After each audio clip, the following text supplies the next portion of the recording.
Hello students, आपला topic सुरू आहे. कुठला टॉपिक? स्टेट बोर्डचं नाव काय आहे? Plant tissues and anatomy.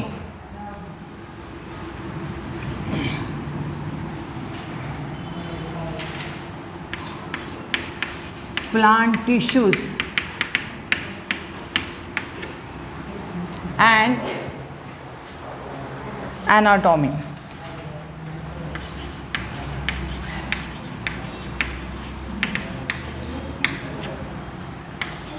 Okay, आता तुम्ही मला सांगा, लास्ट लेक्चरला आपण कुठं पण कंप्लीट केलं होतं? लास्ट लाईन कोण होतं लेक्चरला? एवढंच दिलं होतं का?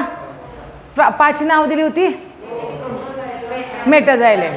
मग आता आपण सांगितलं होतं की मी झायलेम कंप्लीट केलं होतं. Xylem water conducting, mineral conducting tissue आहे, त्याचबरोबर मेकॅनिकल सपोर्ट करणारा टिश्यू आहे. झायलेमचे 4 टाईप पाहायला मिळतात. झायलेमचा पहिला टाईप आहे ट्रॅकिड, व्हेसल, झायलेम फायबर आणि झायलेम पॅरेन्कायमा. बरोबर आहे की नाही? आता आपण काय सांगतोय, या झायलेमचे म्हणजेच प्रायमरी झायलेम शब्द वापरलाय मी.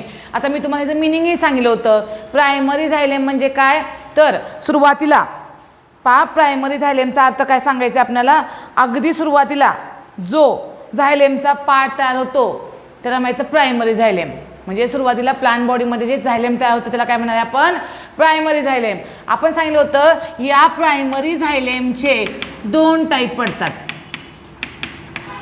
एकाला नाव दिलं होतं आपण प्रोटोझायलेम आणि दुसऱ्याचं नाव काय आहे? मेटाझायलेम. याचं मी लिहून दिलं होतं का बघा? प्रोटोझायलेम म्हणजे झायलेम विच इज फॉर्म अर्लियर आणि मेटाझायलेम म्हणजे झायलेम विच इज फॉर्म लेटर. मग आता बघा, प्रोटोझायलेम म्हणजे काय? झायलेम फॉर्म अर्लियर. इथं काय म्हणणार आहे आपण?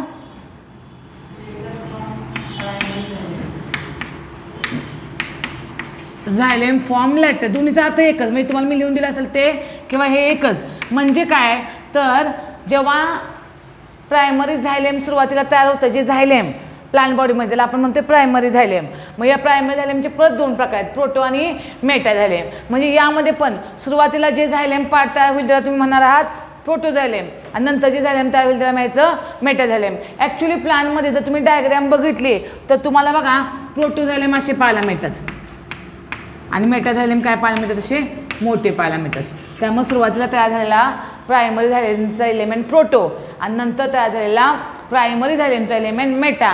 एवढं आपण असं लक्षात ठेवूया. ठीक आहे. आता हे मी तुम्हाला कंप्लीट केलं प्रायमरी झायलेमचे टाईप प्रोटो आणि मेटा. आतापर्यंतचा सगळा पार्ट जो आपण डिस्कस केलेला आहे तो नीट तुम्ही वारंवार रिपीट करा, कारण पुढं जाऊन बऱ्याच वेळा हा प्रायमरी सेकंडरी हे शब्द येणार आहेत.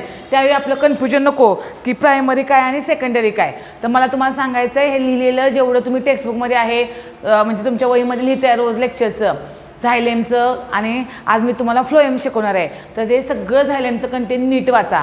आता अजून एक मला तुम्हाला फॉर्म सांगायचं आहे. म्हणजे आपण डिस्कस केलं आता की प्रायमरी झायलेमचे 2 प्रकार पडतात, प्रोटोझायलेम आणि मेटाझायलेम. बरोबर आहे की नाही? मग काही वेळा तुम्हाला काय पाहायला मिळतं, म्हणजे फॉर एक्झाम्पल स्टेम घेतला आपण, तर स्टेममध्ये तुम्हाला प्रोटोझायलेम सेंटरला पाहायला मिळतं.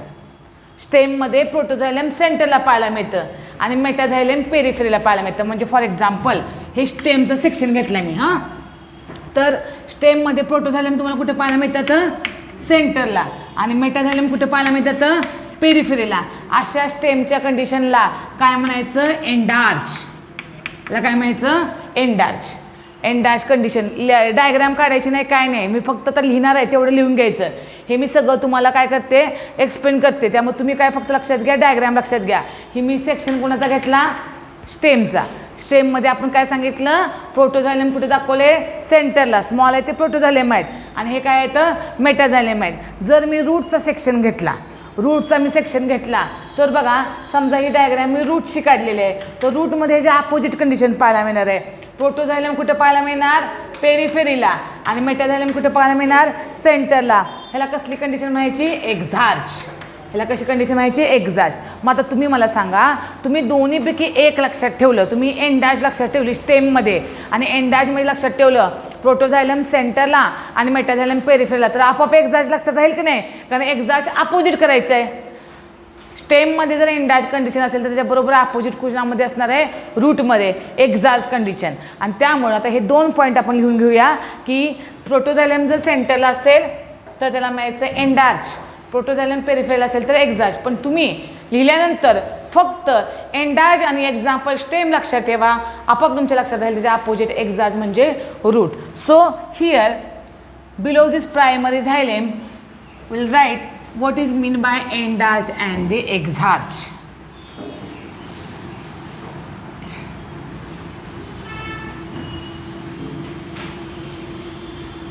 त्यामुळे आता इथं काय म्हणणार आहे बघा, when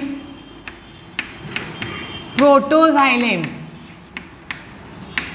is at center, बघा when protoxylem is at center and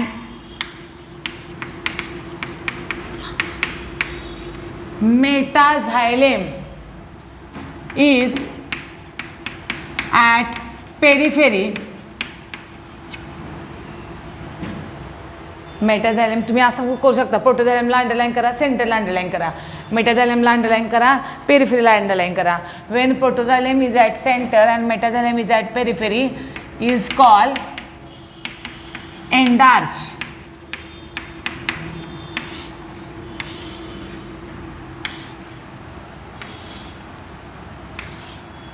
Is called endarch. अशी कंडिशन कुणामध्ये सांगितली मी तुम्हाला,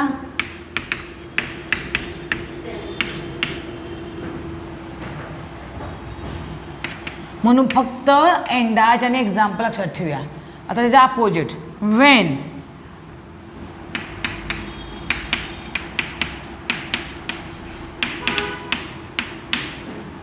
protoxylem is at periphery, बरोबर आहे ना, and metaxylem is at center.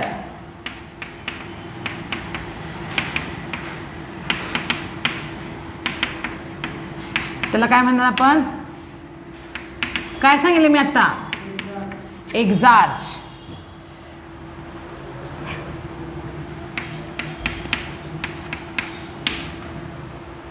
Example root. Okay students, here we have completed xylem part of the plant. तुम्ही जेव्हा रिपीट वाचाल तेव्हा हे तुम्हाला छानपैकी समजेल, त्याच्यामध्ये इंटरेस्ट निर्माण होईल. आता तुम्हाला वाटेल एकदा वाचल्यानंतर हे काय बोरिंग आहे, तर बोरिंग काहीच नाही. आपल्याला जर सारखं रिपीट केलं तर त्याच्यामध्ये इंटरेस्ट निर्माण होणार आहे. So you have to repeat number of times all this things of xylem, endarch, exarch, त्यामुळे तुम्हाला ते समजायला सोपं जाईल. आता आपण शिकणार आहोत पुढचा point, that is called as the phloem. So be fast. तुम्हाला मी सांगितलं होतं की मी शिकवत असतानाच माझ्याबरोबर फास्ट रीड करायचं हे किंवा रायटिंग करायचं, ठीक आहे. आता आपण कोणता दुसरा परमनंट टिश्यू डिस्कस करणार आहे, शेवटचा फ्लोएम. कुठला, phloem. So next permanent tissue is phloem.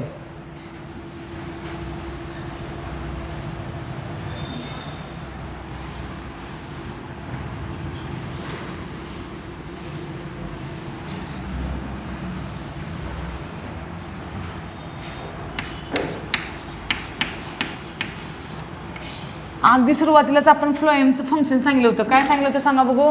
Phloem is a food conducting tissue. Food conduct करतो.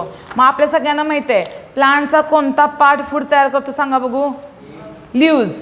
कारण फोटोसिंथेसिसचा मेन ऑर्गन कोणता आहे, लीव्ज. आणि लीव्जमध्ये आपल्याला फूड तयार झालेलं पाहायला मिळतं, बरोबर आहे की नाही. मग लीव्जमध्ये तयार झालेलं फूड, लीव्जमध्ये तयार झालेलं फूड हे प्लांटच्या सगळ्या पार्टला सप्लाय करण्याचं काम जो टिश्यू करतो त्याचं नाव आहे फ्लोएम.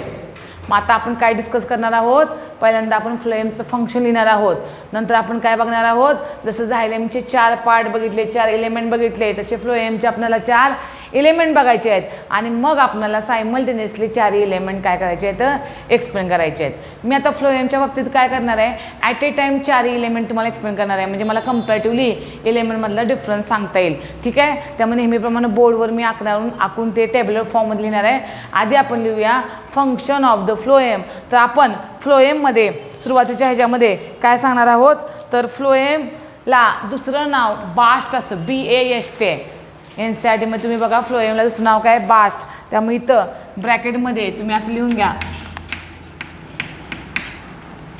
कॉमन फ्लोएमच आहे पण तुम्हाला माहीत पाहिजे की ज्याला बास्ट असं म्हणतात.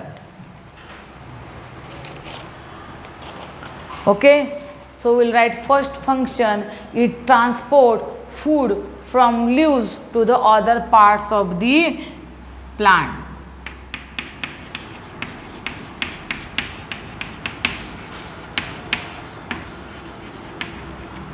Transport food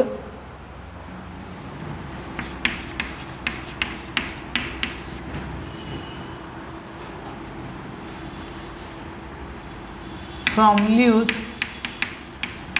to other parts of plants.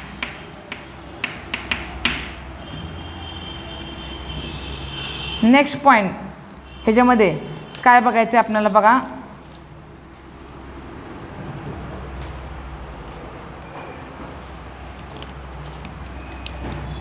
It is made up of झायलेमसारखं हे पण 4 एलिमेंट तयार झाले असते. It is made up of 4 elements.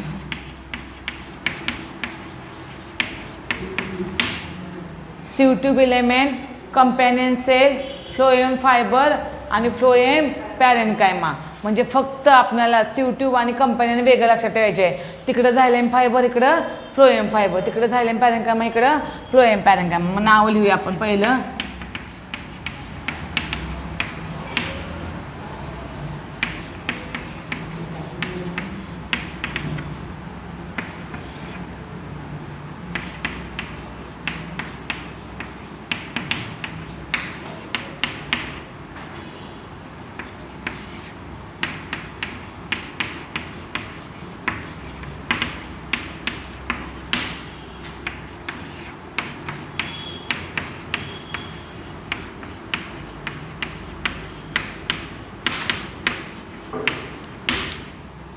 सतत तुम्ही रिवाइज केलं पाहिजे. तुम्ही घरी गेल्यानंतर परत एकदा झायलेमचे 4 टाईप, तिची महत्त्वाची कॅरेक्टरिस्टिक्स, तिचा शेप, तिचं फंक्शन, हे नंबर ऑफ टाईम रिवाइज केलं पाहिजे. कारण मी काम काय करणार, रोजचं लेक्चर डिलिव्हर करणार सोप्या फॉर्ममध्ये, पण ते कसं वाचायचं, किती वेळा वाचायचं, कसं लक्षात ठेवायचं, हे सगळं तुमचं स्किल असणार आहे. मी काही तुमच्यावर येऊन अभ्यास करू शकणार नाही आहे, कळलं का? त्यामुळे तुम्ही जबाबदारीने ते काळजीने केलं पाहिजे. आता हे झाले 4 एलिमेंट फ्लोएमचे. मग अशी मी सांगितल्यासारखं तिसरा आणि चौथा एलिमेंट दोघांमध्ये सेम आहे, फायबर्स आणि पॅरेन्कायमा. पण फ्लोएम म्हणलं की सिवट्यूब एलिमेंट आणि कंपॅनियन सेल तुमच्या लक्षात आलं पाहिजे. ओके, आता आपण काय करणार आहोत, तर एक एक पार्ट मी एक्सप्लेन करणार आहे. मग ह्याच्यासाठी काय करायचं, तुमच्या टेक्स्टबुकमध्ये एक डायग्राम दिलेलीच आहे बघा, फ्लोएमची कंबाईन दिली आहे डायग्राम. हां, कुठली बी डायग्राम बघा, LS. त्यामध्ये तुम्हाला काय काय दिसतं आहे बघा, तुम्हाला त्याच्यामध्ये सिवट्यूब दिसतो आहे, त्यामध्ये दिसतात कंपॅनियन सेल्स, फ्लोएम पॅरेन्कायमा आणि फायबर दिसत नाहीत, पण सिव प्लेट दिसते. सिव प्लेट म्हणजे काय आहे, तर चाळण असते की नाही आपल्या घरात, चाळण सगळ्यांना माहिती आहे की नाही, चाळणीला कसे होल असतात, आपण चाळतो त्यानं, मोठे होल असणारे चाळण, किंवा बेसिनच्या ह्याच्यामध्ये आपल्या बेसिनमध्ये होल असणारं एक छोटंसं हे असतं की ज्याच्यातून पाणी आत जातं. तर हे असं होल असणारं स्ट्रक्चर आहे, त्याला म्हणायचं सिव प्लेट. तसं स्ट्रक्चर तुम्हाला तिथं दिसते, बरोबर आहे. आता आपण काय करूया मुलांनो, तुम्ही काय करा, हे सोप्या भाषेत समजण्यासाठी हे 4 एलिमेंट्स मी काय करणार आहे, बोर्डवर ॲट ए टाईम तुम्हाला एक्सप्लेन करणार आहे. मग प्रत्येकाच्यामध्ये कॅरेक्टरिस्टिक्स कशी आहेत हे तुम्हाला पण वाचायला बरं पडेल, मलाही शिकवायला बरं पडेल. आता आपण काय करूया, 4 कॉलम्स टाकूया. कशासाठी, सिवट्यूब, कंपॅनियन सेल, फ्लोएम फायबर्स आणि फ्लोएम पॅरेन्कायमासाठी. आणि मग त्याच्यावरून आपल्याला लक्षात येईल कसं आहे ते स्ट्रक्चर. साईड बाय साईड दोन्ही ह्याच्यामध्ये ते दिसतंय का बघायचं बरं का. जरा सरक इकडं. त्यामुळे मला अक्षर छोटं काढावं लागेल.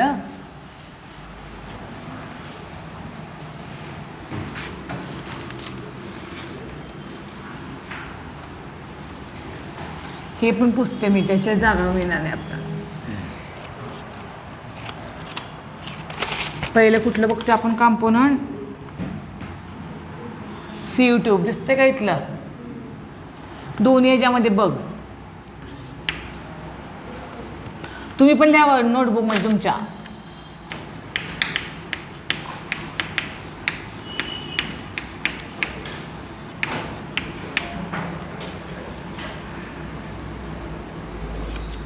CO2 element. सेकंड काय येणार? Companion sale.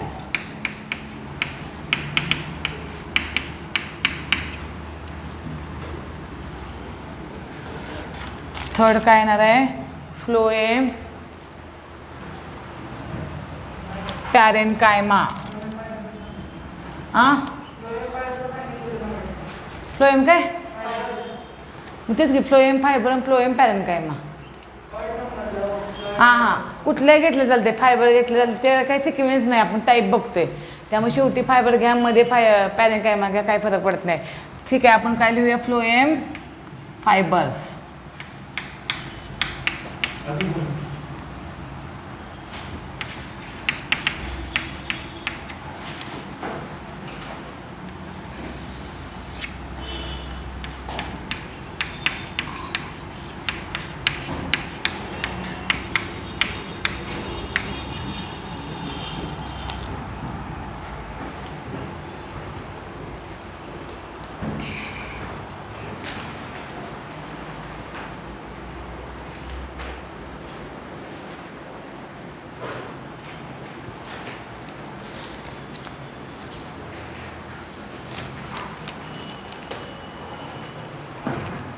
लिहिले का बघा तुम्ही सगळ्यांनी? आता मी काय करणार आहे इकडे बघा सगळ्यांनी. बरोबर तुम्ही काय करायचे? पॉईंट्स लिहून घ्यायचे, कारण मी एकत्र सगळं लिहिल्यानंतरच तुम्हाला हे एक्सप्लेन करणार आहे.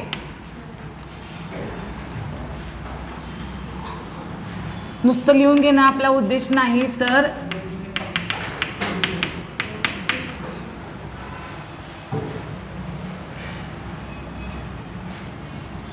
Okay. So will right the points. आता इथं असंही नसणार आहे की एकच पॉईंट सगळ्यांना कॉमन आहे. मे बी पॉईंट्स वेगवेगळे असतील. फक्त पटकन नोट डाऊन करूया आपण, म्हणजे मला तुम्हाला सांगायला बरं पडेल.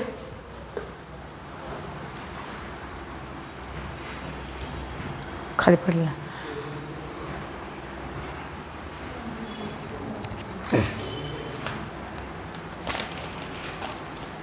CO2 element. CO2 तुम्ही सायमल्टेनियसली डायग्राम एकत्र दिल्या फ्लोएमची सगळ्यांची. CO2चं लेबल बघू शकता, ट्यूब सारखं असतं ते. त्यामुळे CO2 मध्ये मी काय सांगते बघा, लॉंग ट्यूब लाईक स्ट्रक्चर. असं डॅश करा, लॉंग ट्यूब लाईक, कारण आपण नावाचं दिलंय tube. So it is long tube like associated with. Longitudinal arrange असते. लॉन्जिट्युडनल म्हणजे उभं आणि ट्रान्सवर्सली म्हणजे आडवं. ते उभं आहे बघा structure. So it is long tube like. Longitudinal arrange लिहिलं नाही ते चालते. Associated with companion cell. Associated with companion. Companion शेजारी लिहिले आपण टाईप. त्यामुळं हे आपल्याला लक्षात ठेवावं लागेल की CO2 आणि कंपॅनियन सेल फ्लोएममध्ये नेहमी एकमेकांना जोडलेले पाहायला मिळतात, असोसिएट झालेले पाहायला मिळतात. हा अतिशय महत्त्वाचा पॉईंट आहे. त्यानंतर आपल्याला काय सांगायचं आहे? End wall. दुसरा पॉईंट यामधला, end walls are perforated. End walls are perforated. Perforated म्हणजे डायग्राममध्ये दाखवलेलं आहे बघा तुम्हाला. तिथं असं गोल चाळणीसारखं स्ट्रक्चर तयार होतं. परफोरेशन म्हणजे छिद्र.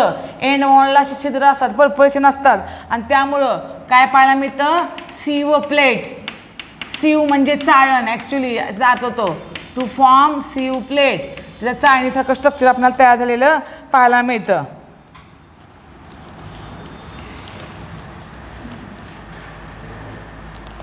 ओके.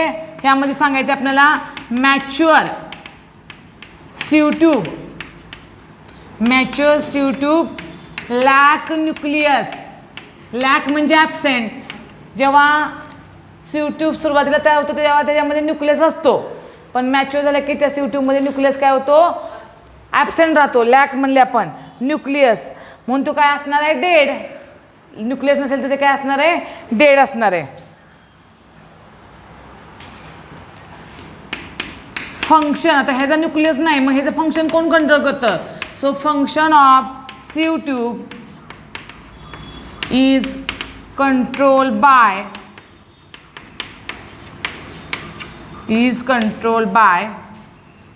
nucleus of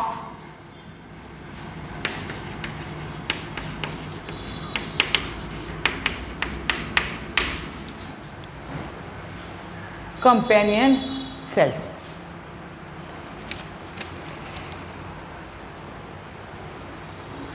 पटापटा लिहून घ्या ते.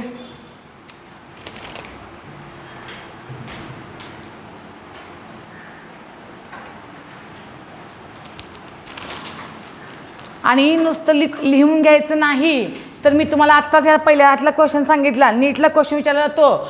सिवट्यूब इलेमेंट बरोबर अजून कुठला फ्लोएमचा कंपोनंट असोसिएट असतो, काय उत्तर सांगणार आपण, कंपॅनियन सेल. सिवट्यूब जेव्हा मॅच्युअर होतं तेव्हा त्याच्यामधला न्यूक्लियस नष्ट होतो, डिस्ट्रॉय होतो, पण आदली स्टेजमध्ये असतो. त्यामुळं सिवट्यूबचं फंक्शन कुणाचा न्यूक्लियस कंट्रोल करतो, कंपॅनियन सेलचा. हे आपण लक्षात ठेवणं गरजेचं आहे. हे मी तुम्हाला एक्सप्लेन केलं सिवट्यूबबद्दल.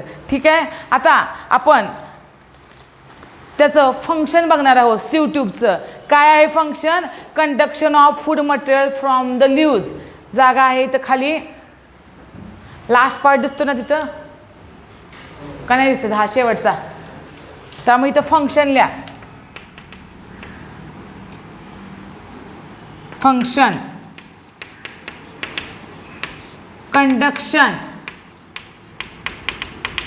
Conduction of food material from leaves, conduction of food material from leaves म्हणजेच फ्लोएमचं फंक्शन ओरिजिनल कुठलं, की conduction of the food from leaves to the all parts of the plant. हेच काम कोण करते, सिवट्यूब. बघा सिवट्यूबचं स्ट्रक्चर आपण सांगितलेलं आहे, it is a tube like. कारण ट्यूब लाईक स्ट्रक्चर आपण ऑलरेडी डायग्राममध्ये पण बघतोय, आणि मग बाकी सगळं तुम्हाला माहिती आहे. पण अजून एक लक्षात घ्या, सिवट्यूबच्या एंडिंगला तुम्हाला काय पाहायला मिळतं का, आता फॉर एक्झाम्पल हे सिवट्यूब आहे, तर एंडिंगला सिवट्यूबच्या असं तुम्हाला परफोरेशन पाहायला मिळतं. आणि या स्ट्रक्चरलाच आपण नाव काय दिलेलं आहे, सिव प्लेट. त्यामुळे नीटसाठी हाही पॉईंट महत्त्वाचा आहे. Sieve plate are characteristics of the sieve tube, कारण त्याच्या एंडला असे सिव प्लेट्स तुम्हाला पाहायला मिळतात. Now the next part or next element of the phloem is the companion cell. ह्याच्यामध्ये काय सांगायचं आहे बघा, companion cells are made up of the parenchymatous tissue. कालच्याच लेक्चरला म्हणजे परवाच्या लेक्चरला मी पॅरेन्कायमाबद्दल सांगितलं होतं. नीटला क्वेश्चन विचारतात, मॅक्झिमम प्लांट ऑर्गनमध्ये कोणता टिश्यू असतो, सिम्पल परमनंट टिश्यू तर पॅरेन्कायमा. तर या कंपॅनियन सेल जरी हा फ्लोएमचा पार्ट असला तरी ह्याच्यामध्ये कुठला टिश्यू दिसतोय तुम्हाला, पॅरेन्कायमा. त्यामुळे इथं आपण काय सांगणार आहोत, तर it is made up of specialised parenchymatous cell, made up of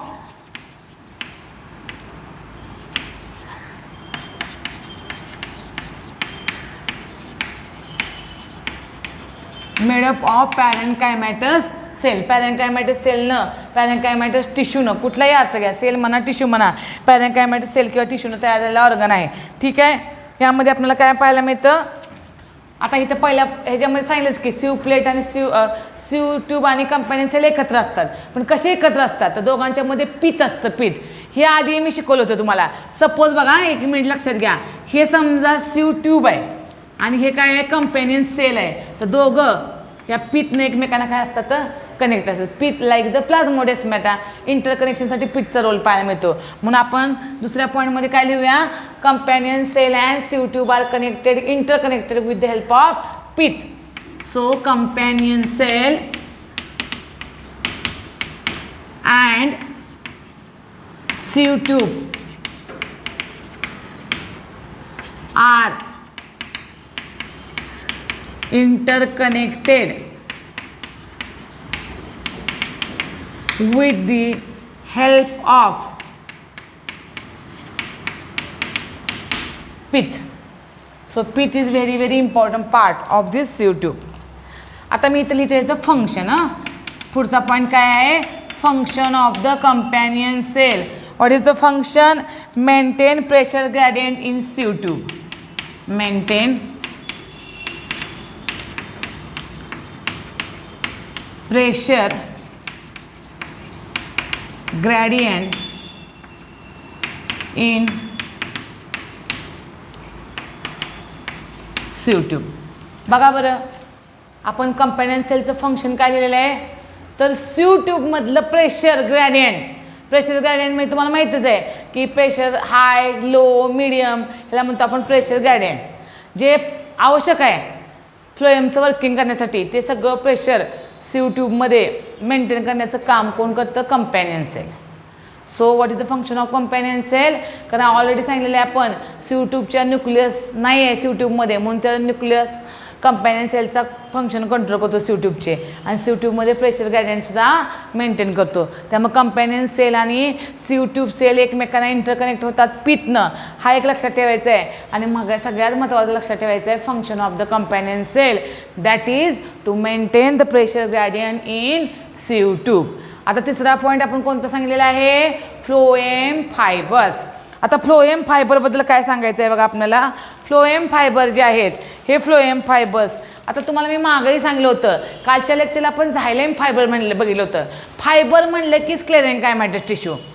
जसं इथं कंपॅनियन सेल म्हणजे पॅरेन्कायमा म्हणलं आपण, तसं फायबर मग ते झायलेमचा असू दे किंवा फ्लोएमचा असू दे कशाने तयार झालेला आहे? स्क्लेरेन्कायमा. मग फायबर नेहमी डेडच असणार स्क्लेरेन्कायमा तयार झाले म्हणल्यानंतर. त्यामुळे इथं आपल्याला काय सांगायचं आहे? आता एक मी ट्रिक्सवर तुम्हाला सांगते बघा. आपण सिम्पल टिश्यू बघितले होते, पॅरेन्कायमा, कोलेन्कायमा, स्क्लेरेन्कायमा. त्यातला डेड कुठला होता? स्क्लेरेन्कायमा. आता इकडे बघा, हा sieve ट्यूब डेड आहे कारण ह्याच्यामध्ये न्यूक्लियस नाही आहे. हा पॅरेन्कायमा तयार झालेला आहे म्हणल्यावर हा काय असणार आहे? लाईव्ह असणार आहे. हा स्क्लेरेन्कायमा तयार झालेला आहे म्हणल्यावर हा काय असणार आहे? डेड असणार आहे. आणि हा परत पॅरेन्कायमा तयार झाला आहे म्हणजे काय असणार आहे? लाईव्ह. म्हणजे तुम्हाला कळलं पाहिजे की डेड, लाईव्ह, डेड, लाईव्ह असं असणार आहे. कारण फायबर शब्द आला की डेड. तिथं असं आलं की it is made up of parenchyma तर लाईव्ह. कारण पॅरेन्कायमा टिश्यू लाईव्ह आहे म्हणजे तो सेल डेड असेल का? नाही. त्यामुळं आता आपण बघूया फ्लोएम फायबर. ह्याच्यामध्ये सांगायचं आहे it is made up of sclerenchymatous cell. So first point made up of, नुसतं स्क्लेरेन्कायमा म्हटलं तरी चालेल, मेड अप ऑफ स्क्लेरेन्कायमा. पण पुढचा पॉईंट महत्त्वाचा आहे बघा. त्याने काय सांगितलेलं आहे? तर ॲबसेंट इन प्रायमरी फ्लोएम. हे कुणामध्ये ॲबसेंट असते? Primary phloem. आता मग परत तुम्हाला रिवाइज करायला लागेल what is mean by primary phloem. आपण सांगितलं होतं सुरुवातीला प्लांटच्या बॉडीमध्ये जे फ्लोएम तयार होते किंवा जे झायलेम तयार होते त्याला तुम्ही काय म्हणणार आहात? प्रायमरी झायलेम आणि प्रायमरी फ्लोएम. मग प्रायमरी फ्लोएमचे परत दोन टाईप येणार, प्रोटोफ्लोएम आणि मेटाफ्लोएम. झायलेमसारखं ते मी एंडला सांगणार आहे तुम्हाला. मग त्यांनी काय सांगितलेलं आहे? जे प्रायमरी फ्लोएम आहे की नाही त्याच्यामध्ये तुम्हाला फ्लोएम फायबर ॲबसेंट पाहायला मिळतात. सुरुवातीला जे फ्लोएम तयार होतं त्याच्यामध्ये कोण नसतं? Phloem fibre. हे नीटसाठी आपल्याला लक्षात ठेवायचं आहे. पण मी कुठेही तुम्हाला झायलेम फायबरचा असा उल्लेख नाही केला की xylem fibres are absent in primary xylem. फक्त लक्षात काय ठेवायचं आहे? Phloem fibres are absent in primary phloem. त्यामुळे झायलेममध्ये लागू पडत नाही. झायलेमच्या प्रायमरी झायलेममध्ये पण फायबर असतात, फक्त प्रायमरी फ्लोएममध्ये मात्र प्रायमरी आपलं काय फ्लोएम फायबर नसतात. ठीक आहे. आता नेक्स्ट पॉईंट आपल्याला काय सांगायचं आहे बघा. At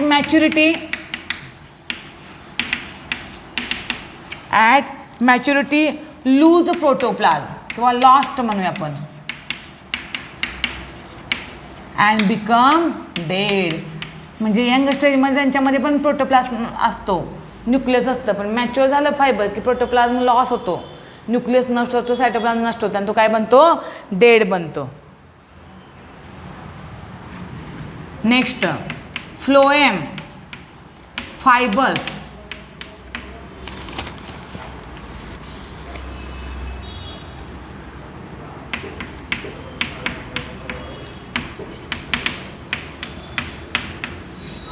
phloem fibers of jute, flax, hemp used commercially. तुम्हाला आठवते का हे शेवटचं वाक्य काय? कमर्शियली. आपण हे ज्यूट, फ्लॅक्स, हेम्प या आधी पण उल्लेख केला होता. ज्यूट म्हणजे बारदान तुम्ही सांगितलं होतं.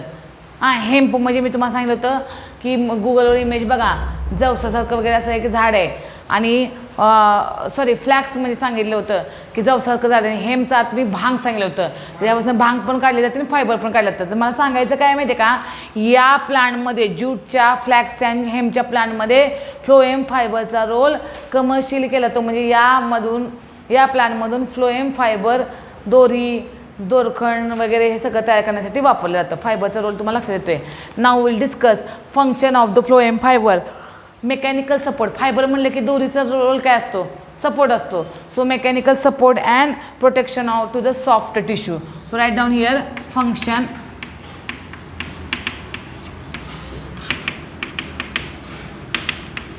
It gives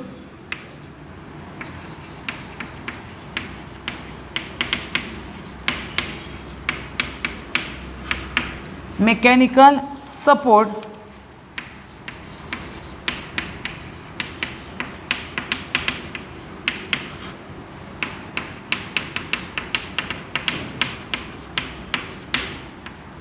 and protection to soft tissues. प्लांटमध्ये जे जे सॉफ्ट टिश्यू आहेत त्यांना प्रोटेक्शन देण्याचं काम फ्लोएम फायबर करतात आणि प्लांटला आधार देण्याचं काम मेकॅनिकल सपोर्टचं आधीच आपण सांगितलेलं आहे. आधार म्हणजे त्याच्यामुळं प्लांट ते मोडत नाही, तुटत नाही, त्याला म्हणायचं मेकॅनिकल सपोर्ट देण्याचं काम कोण करतं? Phloem fibres. आणि आता आपण लास्ट काय डिस्कस करतोय? फ्लोएम पॅरेन्कायमा. हे असं देण्याचा अर्थ हाच आहे की एकाच वेळी तुम्ही चारही टाईप वाचणार. एकाच वेळी चारही टाईप वाचले की लगेच आपल्याला कंपॅरिझन पण कळतं की इलेमेंटचं फंक्शन आहे, कंपॅनियन सेलचं काय आहे, फायबरचं काय आहे, पॅरेन्कायमाचं काय आहे. आपण एक वाचत बसलं तर जम्बलिंग होतं आणि हे उरकायला पण बरं पडतं. कारण हे काय असं काही एकच पॉईंट घेऊन आपण नाही लिहिलेलं, डिफरन्स नाही आहे हा. प्रत्येकाचे पॉईंट वेगळे असले तर सारखं वाचायचं पाहिजे. त्यामुळे तुमच्या लक्षात राहील. आणि वाचलं की तुम्ही क्वेश्चन्स तयार करायचे की हेम, ज्यूट किंवा फ्लॅक्स फायबर्स कमर्शियली कुणापासून तयार होतं? तर फ्लोएमपासून. स्क्लेरेन्कायमा काय तयार झाले? Phloem fibre. पॅरेन्कायमा काय तयार झाले? कंपॅनियन सेल आणि प्रॉपर फ्लोएम पॅरेन्कायमा. डेड कुठले? तर तुम्हाला मी सांगितले कुठले डेड, कुठले लाईव्ह. तर आपण क्वेश्चन्स हे तयार करायचे. आता लास्ट बघूया आपण. त्याचं नाव आहे फ्लोएम पॅरेन्कायमा. आणि या फ्लोएम पॅरेन्कायमामध्ये आपल्याला काय एक्सप्लेन करायचं आहे? तर यामध्ये आपल्याला सांगायचं आहे it is made up of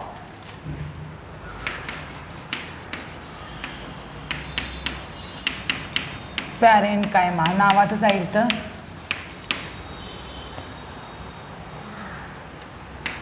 sale wall is made up of cellulose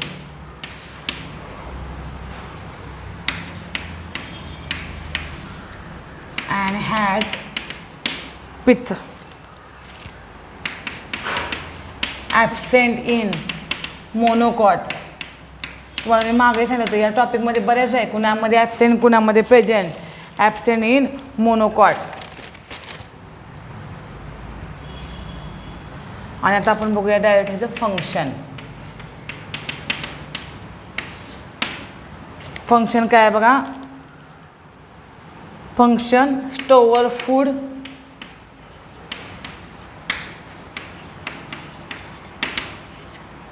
and other substances like resin, latex and mucilage.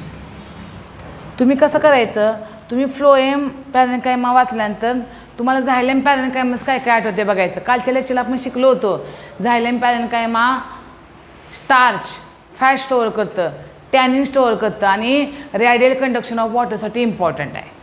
आणि फ्लोएम पॅरेन्कायमा काय काय करतं, फूड मटेरियल स्टोअर करतं आणि रेझिन, लॅटेक्स आणि म्युसिलेज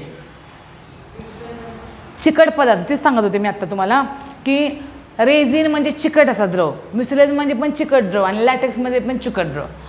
बऱ्याच ठिकाणी पोस्ट ऑफिसमध्ये तुम्ही गेला का नाही तर चिटकवायला असं का नाही राळ्यासारखं असते बघा, that is called as a resin.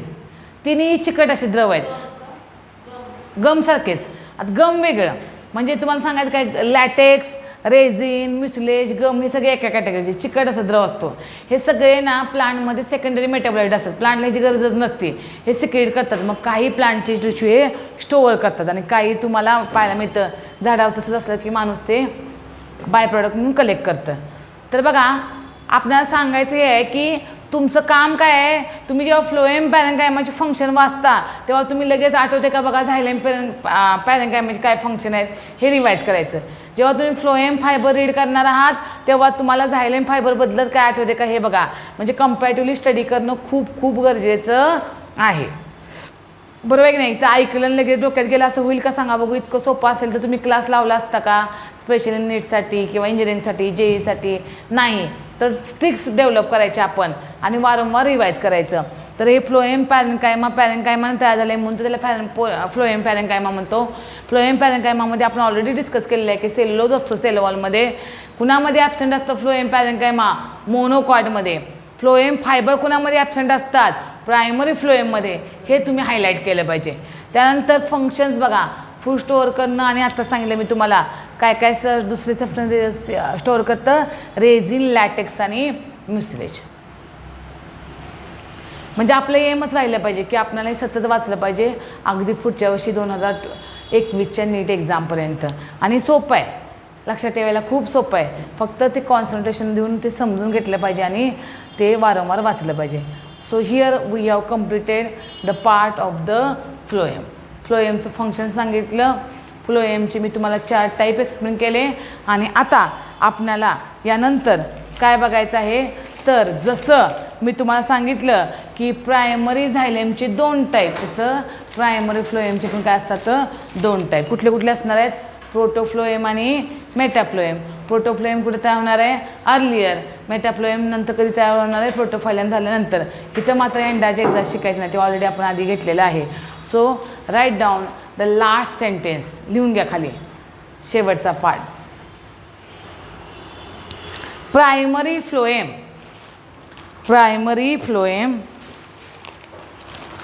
is of 2 types.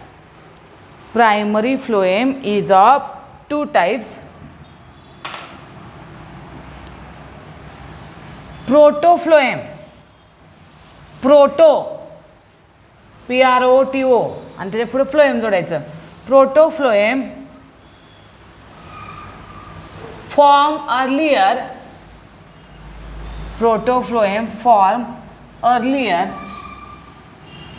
and metafloem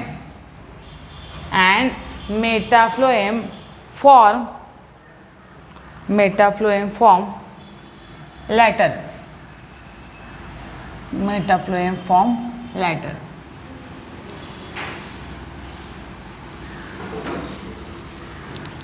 आता यानंतर आपण काय पाहणार आहोत, याच्यानंतर आपण टिश्यू सिस्टीम बघणार आहोत.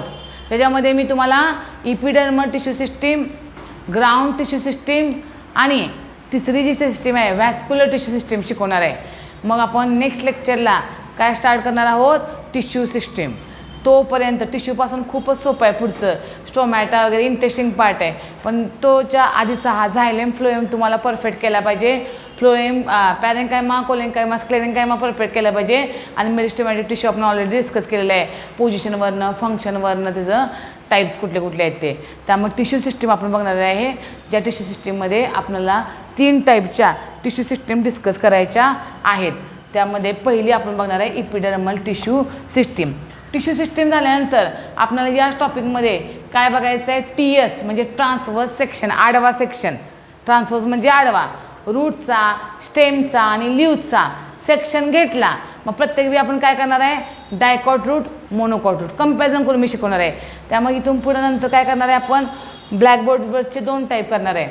या ठिकाणी डायकॉट रूट, पलीकडं मोनोकॉट. असं कंपॅरिझन करून आपल्याला रूट, लीव्ज आणि स्टेम, डायकॉट, मोनोकॉटचं कंपॅरिझन करायचं आहे. म्हणजे तसं टॉपिक नाही, खूपच इंटरेस्टिंग आहे, फक्त वारंवार वाचला पाहिजे. थोडंसं जमलिंग कुठं होतं माहिती आहे का, इथंपर्यंतच झायलेम फ्लोएम सिम्पलमध्ये पॅरेंकायमा कोलेंकायमा आणि स्क्लेरेंकायमा.